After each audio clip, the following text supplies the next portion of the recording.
women of water. Our hearts beat to the rhythm of water. Our hearts beat to the rhythm of water. The Women Mind the Water podcast engages artists in conversation about their work and explores their connection with the ocean. Through these stories, Women Mind the Water hopes to inspire and encourage action to protect the ocean and her creatures. Today, I am speaking with Polly Dawson. Polly is a photographer in Playa del Carmen, Mexico.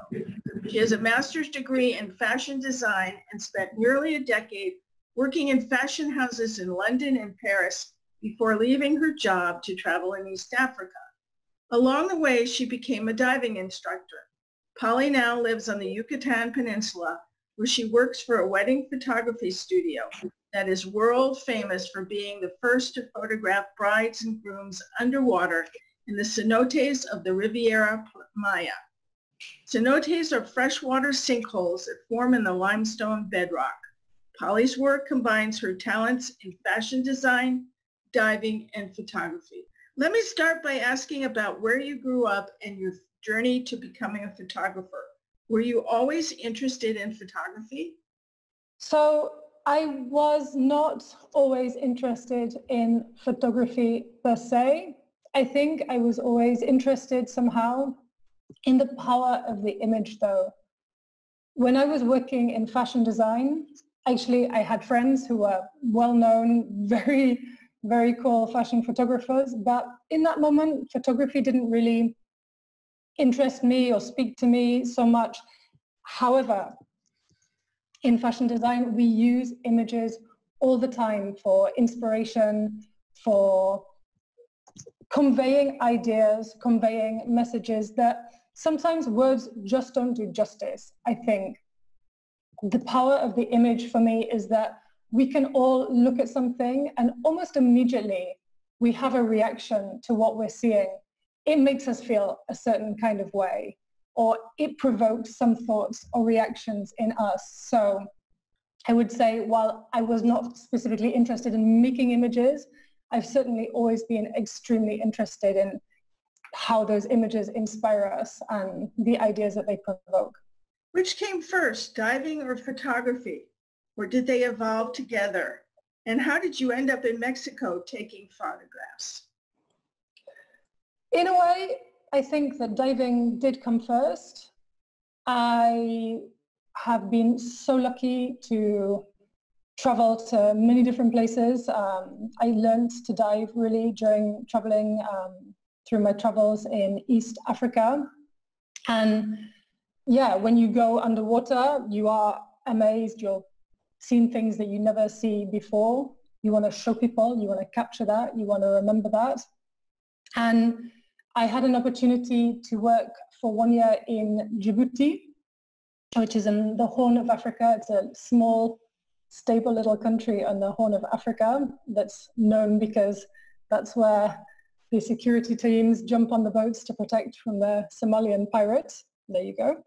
And the company that I worked for, actually, we were taking members of the US military diving as a recreational activity.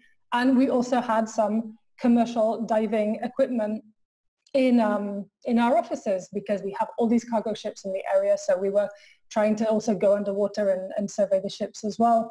And I found in a cupboard, basically, the tiniest, littlest underwater camera and just took it diving with me one day where we were working. The water is not very clear, but it's full of food. Djibouti is actually one of the easiest places in the world to see whale sharks because the waters are just so rich that they just go and scoop it up, basically, and the waters are full and rich with fish. You can lose your divers in the fish. So it's just natural, I think, when you have a way to record that and share it and revisit it and show other people, you want to do that. So when I finally made it to Mexico, I found myself in a very unique location not so much for the ocean life, but for the life in the cenotes. So as you mentioned, the cenotes, they are freshwater sinkholes, you can call them. Really, the whole of the Yucatan Peninsula is a Swiss cheese of underwater river systems. There are no surface rivers in this part of Mexico. The water just goes straight through the rock and finds its way to the ocean through the rock.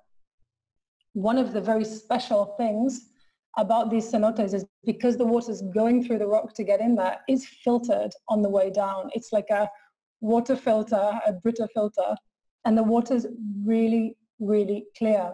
So whereas in the ocean, you can expect to maybe have 20 meters visibility, say 65 feet visibility. In the cenotes, it's more like 70 meters or 230 feet. So you can see forever. And combined with that, you have beautiful rays of light. It's really a hallmark of photos created in the cenotes in this area. And that's the sunlight filtering through the leaves and the trees and just creating these rays that are shooting through the water. So when I found myself in this area, I thought to myself, if ever you're going to invest in underwater photography, this is the time. You know, people spend a lot of money every year to come here on vacation, and I live here, so it would really be, I would be missing out not to use this opportunity to take underwater photos. So Polly, I'd like to hear the story behind a particular photograph that reflects on your connection with the ocean. And please, when you're discussing that picture, would you describe it for those who are listening to an audio-only version of the podcast? Yeah, absolutely. I would love to talk about a photograph that I took in a cenote of a bride and groom underwater, or fiancés underwater. The photograph is a guy kneeling down, holding up in his hands a big red ruby looking ring to a mermaid, to his just fiancée, with her glittery mermaid tail floating in the water with the beautiful blue light filtering down behind them. This photograph is really special to me. It's an idea that I had that turned into a viral photo story. It's been published all over the world. Like, we were published in Huffington Post, and then it was just picked up by different news agencies in the world. It's been published in China, like everywhere you can imagine. And I'm so grateful to the magical underwater environment, really, for this. The story goes that we had a guy contact us and say, I want to propose to my girlfriend, but I want to do the most crazy thing that you can imagine. He told me, if it's dangerous, I don't care. I want to do something really different and really unforgettable.